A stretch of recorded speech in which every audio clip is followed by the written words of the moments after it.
Years ago, I worked on digital retailing tools. Then it kind of evolved in other things. It kind of evolved into more of things with AI and agentic agents. It evolved into sales scheduling tools with AI. Then that evolved into things with CRMs and how to get, let's say, a wrapper with Chat GPT to handle an email response. So, and things like that. A lot of different programs I've consulted with people, and it doesn't make me anybody special. It just makes, kind of sense because I've worked in different fields and I can kind of support and help that. But that being said, when I started working on some of the sales AIs, I started thinking about how an AI would not just do it from the dealer side and how it would integrate in our tech stack, but how it would do it from the consumer side. So I messed around with some of my GPTs and I wanted to play and see how my knowledge base and framework would create an agent that would literally just go out and buy a car for a customer. So the way I'm thinking about it, this future is that, let's say I want to buy an EV and I go online, or let's say I don't go online. I just talk to my AI virtual persona or buying agent, and it does all the legwork for me. It finds me a vehicle. It negotiates with the dealer's AI, and the vehicle just shows up in my driveway because it's self-driving. I mean, pretty much fantasy, right? Well, not really. Not really fantasy. While we're silently sleeping there and everybody's playing around with your tech stack, these AI personas are already built. So let me give you an example.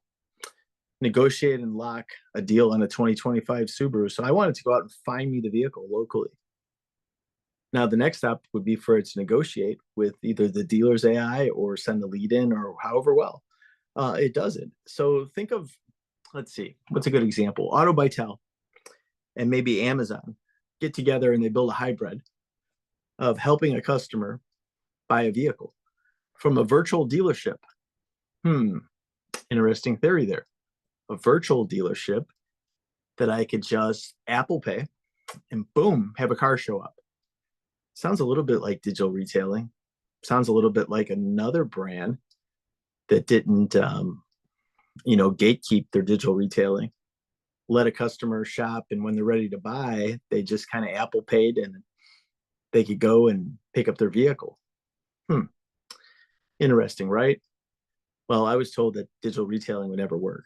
Well, here's an AI persona. And I'm just going to ask it with some very basic framework. So get this. It's searching the web. Oh, wow. It went out and it found a vehicle for me. So there's the dealership's name, what's due at signing. There's some more details. It's not exact here yet. I'm just playing with it. Grand Subaru in Bensenville. Yeah, wow, Utah, that's crazy. So, it kind of is factoring some of the best deals on this particular vehicle for me. Now, it's going to ask me other questions so we can get more granular. But, this can already technically be my assistant and go and find me a car. I don't need to go to your website. I don't need to go to your listing sites. All I need to do is go here and ask it a question, and it'll go find me a car. So let's start that chat over.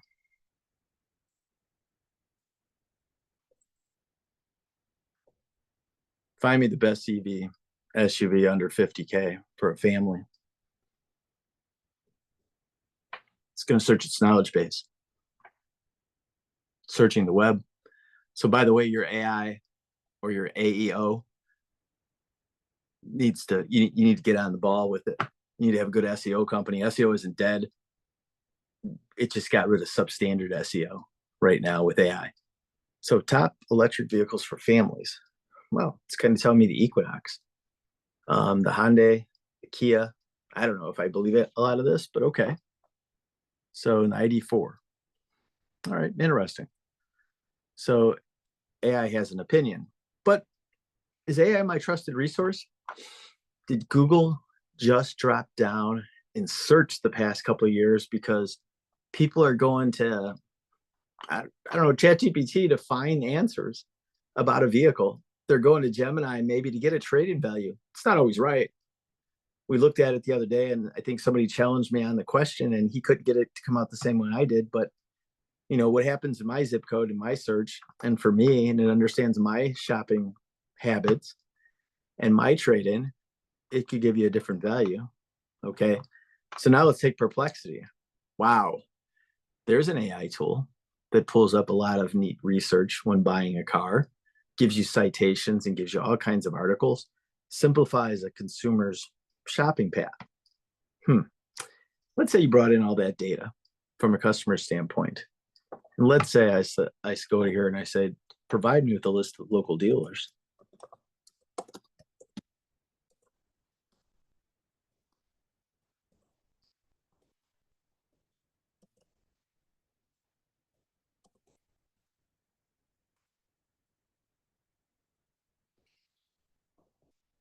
Okay.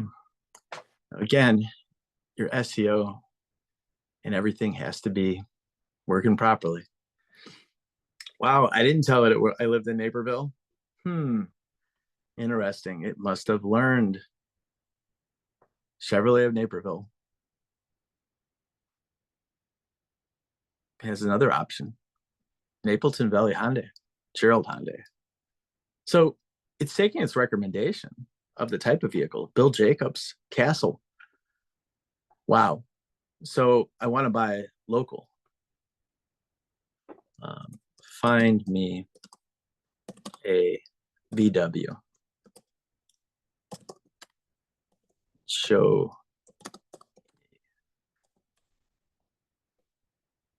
Or let's see, sign up VW and give me the info on it. I wonder if everybody types as cryptid as I do. Of course, I hunt a pack, especially after my stroke. My left hand doesn't work that well. Oh, I didn't ask it for a used, but that's an option. So Bill Jacobs has one for $27,997. Chevrolet of Naperville. Wow. And it's got a button where I can click and view the listing. So it's not too far off where I can just say, do this for me, find this car for me, help me buy it. So I don't know. Let's start a new chat.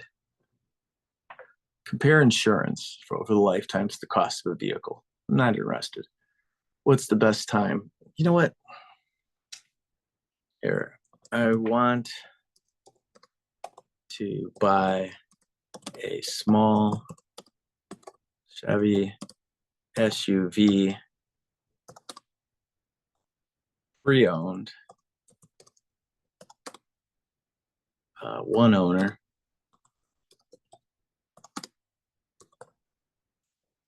clean Carfax,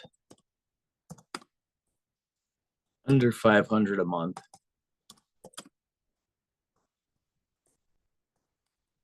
And I have a 700 credit score and 2K down.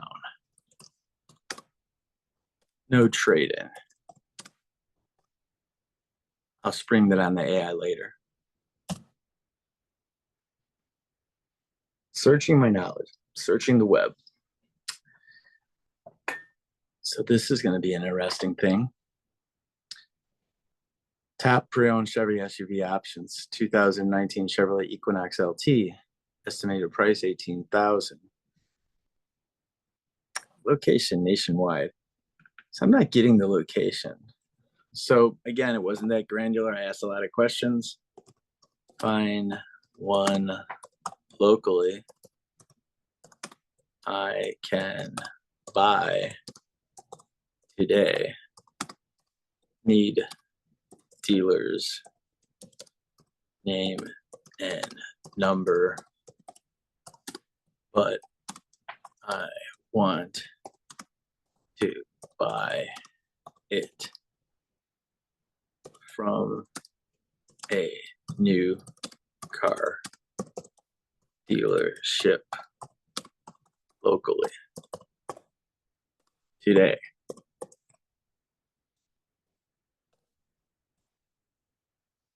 Okay. Let's see what hallucination AI has now as my AI assistant. I've never done this search before. Oh, Chevrolet Naperville. Again, knows my address. So it gave me the dealer information. Show me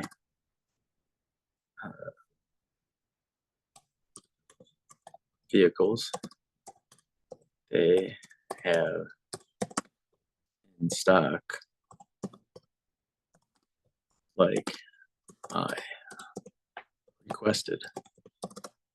Let's see how broken it is with this question. By the way, that I say that I like to break AI all the time.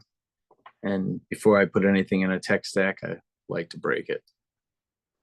Okay, so it did find a vehicle based on my payment, money down. Oh, hey, look at this. Certified pre-owned 22 Chevy Equinox. So it was just the nut behind the wheel. I didn't ask the right question. Yes, I'm the nut behind the wheel. And the one that doesn't sleep. A couple of options at Ron Westfall. Advantage.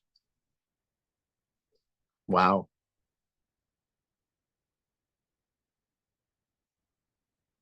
Interesting. So I didn't have to go to a dealer's website to get this information. I just had to trust AI to go find it for me. Didn't have to call a salesman yet. Maybe I can have AI send the lead for me next. That would be interesting. And then the email I get or the annoying text or phone call, maybe I can have my AI talk to the person that calls me. No, that's kind of not reality. But anyway, an interesting thought. So that being said, gave me a couple options. I'm sure I could ask to show me more, but I'm not going to do a 2-hour video with you. I've already been long-winded enough and have to figure out how many times I said and sounded like an idiot. But kind of cool, that this is just the groundwork of where we're at today. Things are only going to get better. But is it going to be better? Or is it going to complicate things? Probably not. The difference is those that have the right content, those are pricing the market, those people that have the right database and the Q&A done up and the right schema done with their SEO are going to be able to talk to these AI personas better. So you might want to get your tech stack ready, and you might want to figure out if you truly do have the right SEO people, if you truly do have the right people putting your listings together, because you're going to have to speak a percentage of it to an AI's voice. And I'm not saying everybody. And the next couple of years, maybe it's 30% of people will shop this way, but still 30%. So we have to meet the consumer on their terms. We have to have the same experience that they're having online. Oh, wait, not just online, but the same experience that their AI persona is giving them. Now, they're not replacing your salesperson, and you shouldn't replace your salespeople either, because the human touch and being able to communicate with me is what we need. The problem is because people need a buffer. They see us as we're trying to engage, but to the consumer, they're seeing that we're enraging them. So what are they doing? They do their search more online. They go to less dealerships. They narrow it down a little bit better. They don't want to waste their time. So think about it. Things are going to change. You need to start getting prepared. Have a wonderful